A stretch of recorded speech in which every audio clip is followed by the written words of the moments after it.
Hello everyone and welcome back to my B&B Everyday YouTube channel.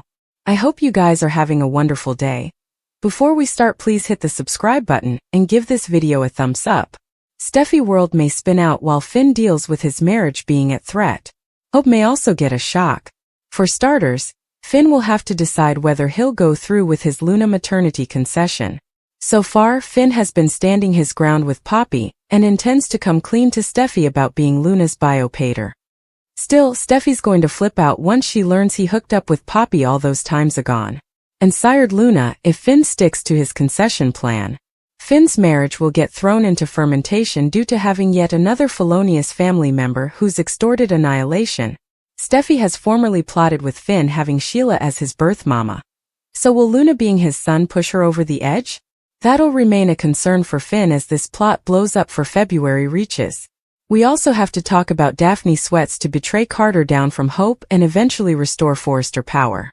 After Brooke uncovers some big suggestions about Daphne working for Steffy on this grand plan, will she give Hope some stunning updates? Hope might eventually figure out what Steffy's docket is and start planning ways to fight back. Although Brooke has been hoping for a reunion with Ridge, could his support for Steffy's scheme change that? It's possible Brooke will wash her hands of Ridge in the end, which could lead to her abandoning her attempt to make effects right for the Forresters too. Whatever the case, Steffy and Daphne's plan is about to go off the rails, so we'll bring you more prognostications on all the chaotic news ahead. Between this implicit commercial reversal and the Luna madness passing at home, Steffy may feel like her life's twisting out of control. At the Precipice house, Finn pours a coffee shirtless and paces the kitchen. He flashes to defying Poppy with the verity about Luna. Steffy appears and he jumps. She asks what he was allowing about. Moving on, she tells him how important she loves him.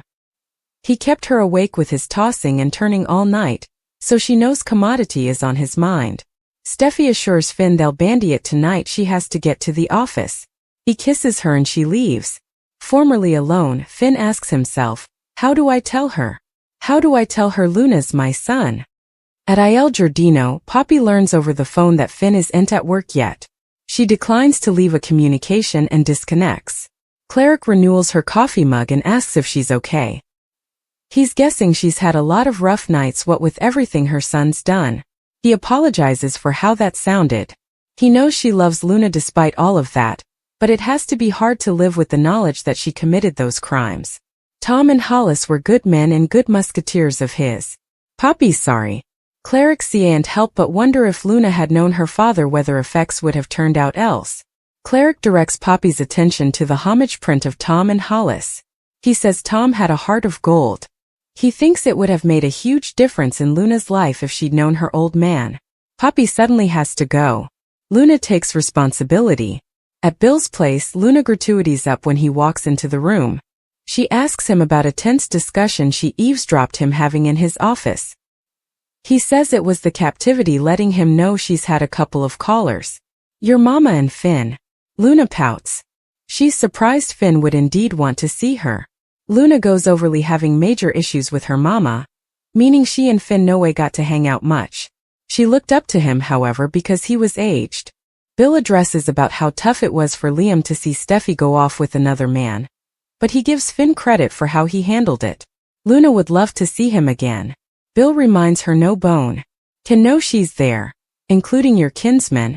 Luna suppositions he wanted to see her behind bars and assure himself she was no longer a trouble.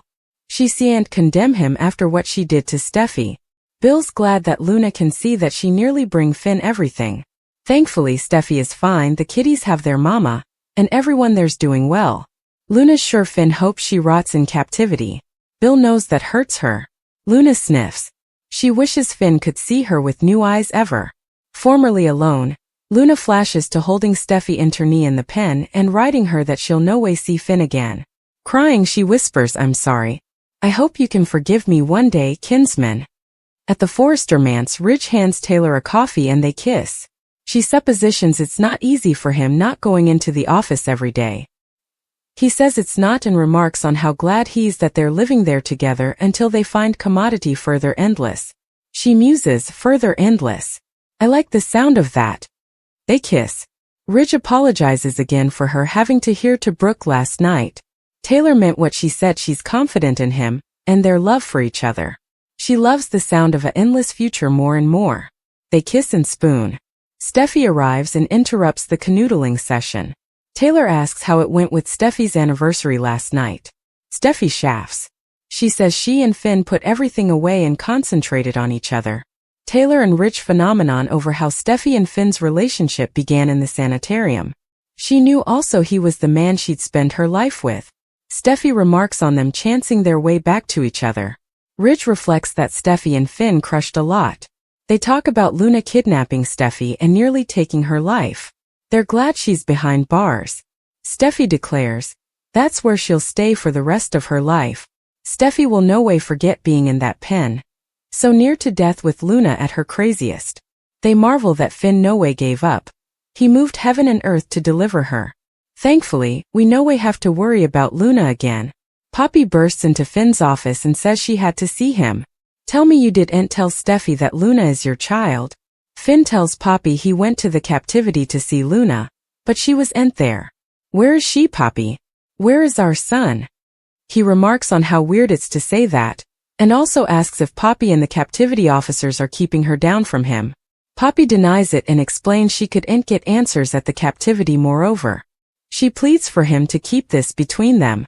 Finn asks if she really thinks he's not going to admit his own child. Poppy goes over how she was trying to cover him. He reiterates that she stole from him the chance to be a father. They go over the one night that no way should have happened. Finn hisses that Poppy was his aunt, not by blood, but she was aged and should have known better. That's how she could have defended him. What have you done? What have you done to all of our lives? Finn tells Poppy that Luna demanded a father. He wants those times back. He wants the recollections he and Luna would have made if he'd been in her life. Poppy argues they can only move forward. She urges him to concentrate on his family. Finn says he'll no way take for granted how lucky he's to have a life with Steffi, and their children, a life that was nearly taken down by Luna. Does Poppy not see the destruction she's caused? 2 men are dead, and she destroyed their son's life. I could have made a difference in her life. If I was given the chance. Poppy demurs that she was doing what she allowed. Was stylish. Finn smothers that it was only stylish for her. She wants to know if he told Steffi. He says not yet. He didn't want to drop the lemon on his anniversary, but Luna is his son, and he wouldn't keep this from his woman. First, she had to accept that Sheila was his birth mama, and now he has to tell her that he's Luna's father, that his son tried to kill her. How is he supposed to do that? How much more can he anticipate Steffi to take?